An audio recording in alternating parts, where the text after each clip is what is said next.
You're watching The Source on CNN Philippines. I'm Ria Tanwatco Trillo. The controversial bill that seeks to establish the Maharlika Investment Fund is going through a revamp weeks after its passage in the House. Congressman Joey Salceda says the revised proposal will drop the dividends from the Bangko Sentral ng Pilipinas as capital source. President Bongbong Marcos says it needs to be designed specifically for the Philippine condition, and that's what lawmakers are focusing on. Let's go straight to the source of the story. Senior Deputy Minority Leader, Northern Samar District Representative Paul Daza. Sir, good morning. Thank you for being here. Good morning, Ria. Thank you for having me. Now, Congressman, is there a need to recall the Maharlika Investment Fund bill following the admission of your colleague, Albay Representative Joey Salceda, that this is unnecessary because it already went through the process? What are your thoughts on this? Yes, this would be a unusual situation where a bill is passed in Congress, which was hotly debated. The leadership would have at least, I think, 2 or 3 choices. One is to recall the bill and then have it go through the same process again, go through the committee, and then debates on the floor, which I would prefer if they do that. Second is a senator will file the new version as reported, if there is such a new version. And then that would pass the Senate, and then the bicameral conference committee would be formed with the House and the Senate, and then they will reconcile that with the congressional version. And then it goes back to both houses for ratification. For transparency, I think it would be to the public's interest for that to go back to the House, rather than it going to the Senate and then the bicameral. Right. So you prefer bringing it back to the committee and have all of the congressmen debate it on the floor. But for Congressman Salceda, he said that a 4-man panel rewrote and re-engineered the bill after it passed on the third and final reading. How concerning is this? And is this a normal process for any legislative measure? No, as I said, it's unusual. I'm sure it's happened before, but that's not the normal practice, because the bill should now be in the Senate, and then the Senate will go through the committee hearings and then the debates on the floor. And then, as I said, if the versions are different, if the Senate and the House versions are different, it goes through a bicameral conference committee report. So, now, for the record, I'm not one of the 4 that was mentioned. So if there are revisions, I think that's the prerogative of the leadership. But I'm hoping that if they do that, that the main features of the bill that we passed in the House should be carried in the new version. Now, Congressman, are you able to share with us, or do you know the composition of this 4-man panel? Who were they? No, I don't. I don't who the four are, but whoever they are, I hope that maybe they can improve it. There's always room for improvement with legislation. Like, for example, I hope, if it's true what I read, Ria, a recipe for disaster is politicians running public funds. The much better situation is, private sector running government-funded programs. So if they revise this, I hope the chairman of the board, which in our version is the Department of Finance, I would rather see maybe the private sector be the chairman of the board. And the original version only had 5 out of 15. So this is a golden opportunity to make the majority of the board private sector representatives. So this could be improvements. It's hard to discuss details because that hasn't been disclosed what the revisions will be, or proposed revisions. When do you think you will see those proposed revisions, Congressman? it's hard to speculate, but I'm sure that's probably going to happen within the next at least 2 to 3 weeks, because I think the Senate also wants to have hearings already on Maharlika.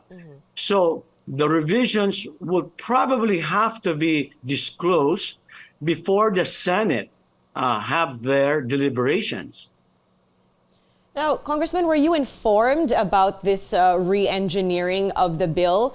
Because I believe you were one of the supporters or signatories. Well, I was an original, I was objecting to the bill. There were many amendments made. Many of my concerns were addressed. I think 90% of my objections were addressed, and the amendments were carried in the bill. And that's why I ended up supporting it. I haven't been informed. In fact, I was surprised and gladly when your station asked me for this interview. So I know as much as you do, and I think the House will, knowing Speaker Martin Romualdez, I'm sure he will, in his own time, which I think will be the next few weeks, will disclose what these revisions will be. He's duty bound, and I think he's legally bound to do that eventually.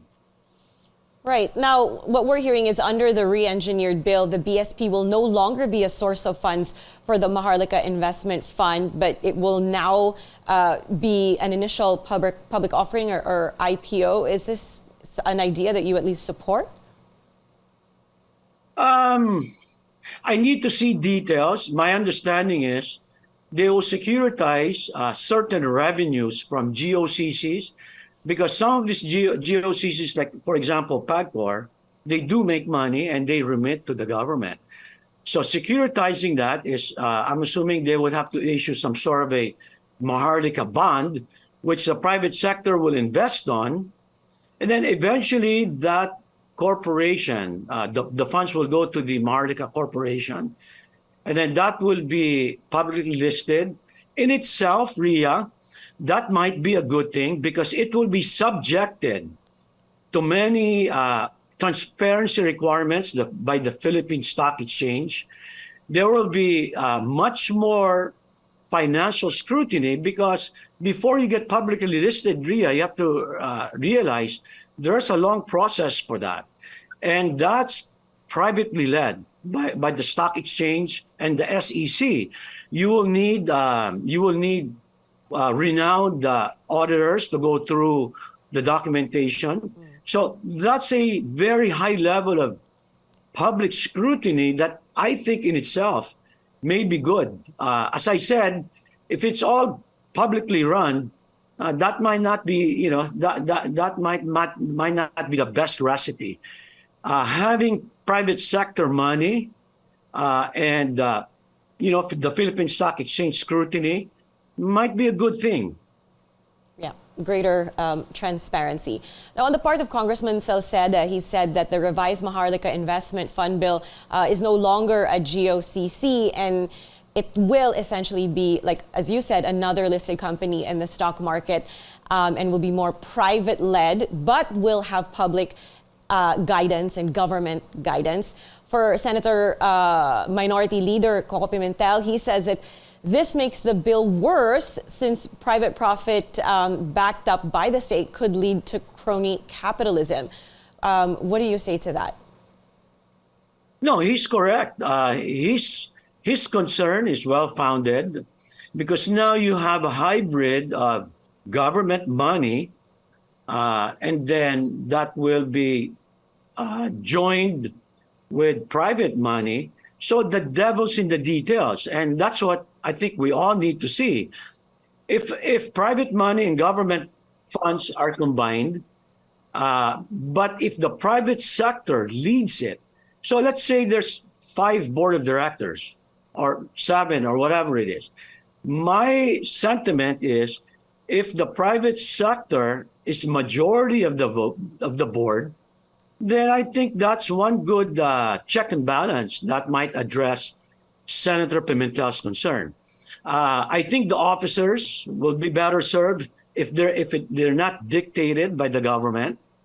If it's just government financing, privately managed, I think that might be, a much better option than what we have in the version that we passed in the House, which is all basically government officials, run by government officials, and only 1/3 of the board is private sector. Right, sir, we still have lots to talk about, so stay with us. But for now, we'll be taking a short break. This is The Source on CNN Philippines. Please stay tuned.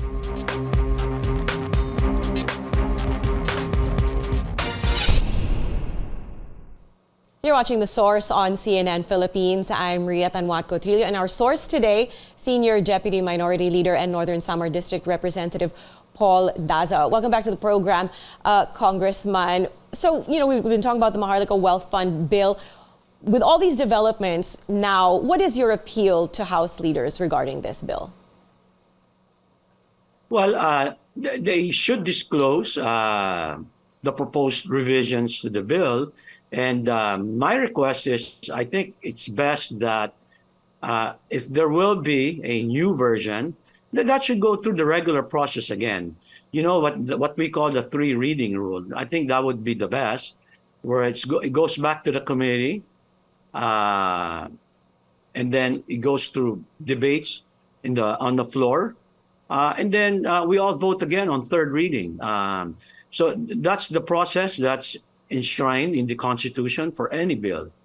That would be the preferred, I think, strategy for everyone.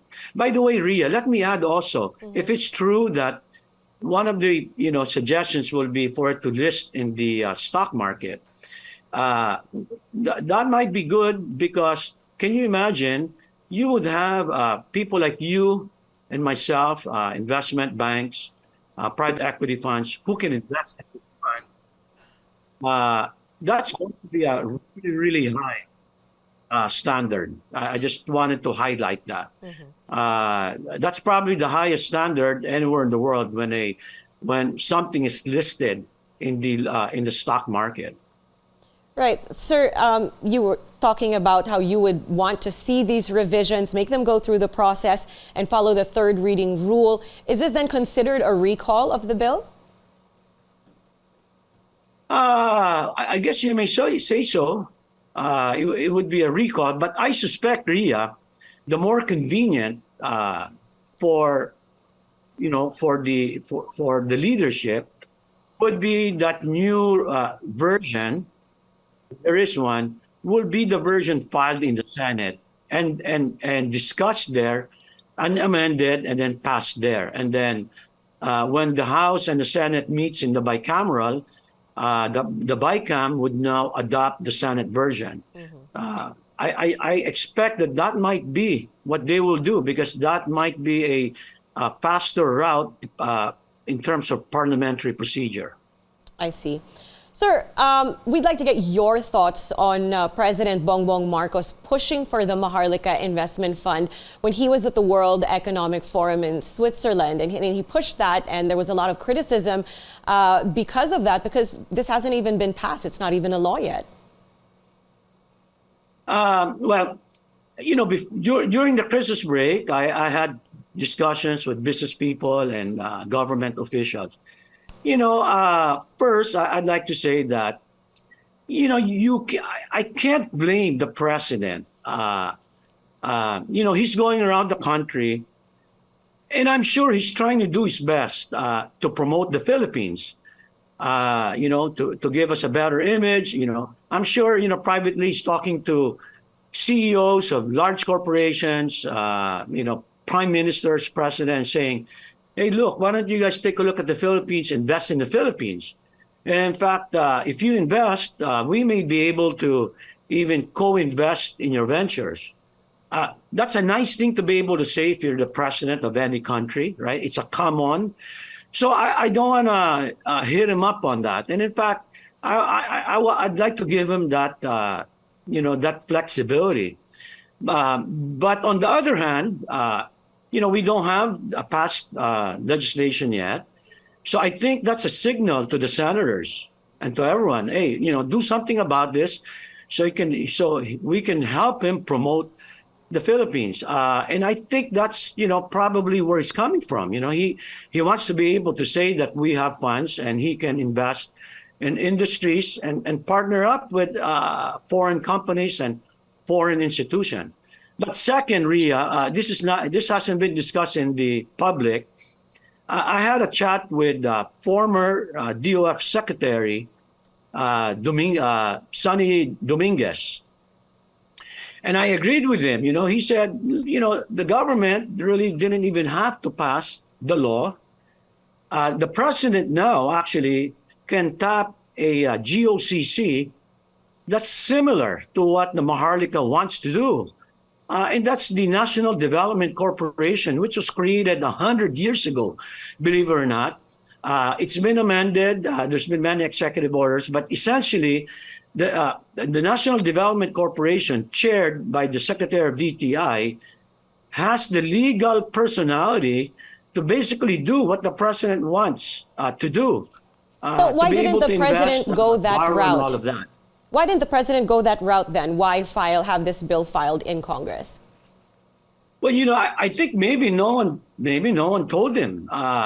Maybe they don't know. So I was pleasantly surprised. I handled that agency before, DTI, so I knew a little bit about the National Development Corporation. In fact, they spearheaded the PPP toll road from SLEX in Alabang. When you pass Alabang, the MCX, I think the NDC spearheaded that, and they were successful with Ayala. So, I wanted to put that in the public light. That's something the House leadership can consider, the Senate can consider. I thank Secretary Dominguez for reminding me of that. And, that could be another route that they may, look into. Mm-hmm. All right, sir, thank you so much for sharing your thoughts with us here on The Source. That was Senior Deputy Minority Leader and Northern Samar District Representative Paul Daza. Thank you for joining us here on The Source. I'm Ria Tanwatco Trillo. You're watching CNN Philippines.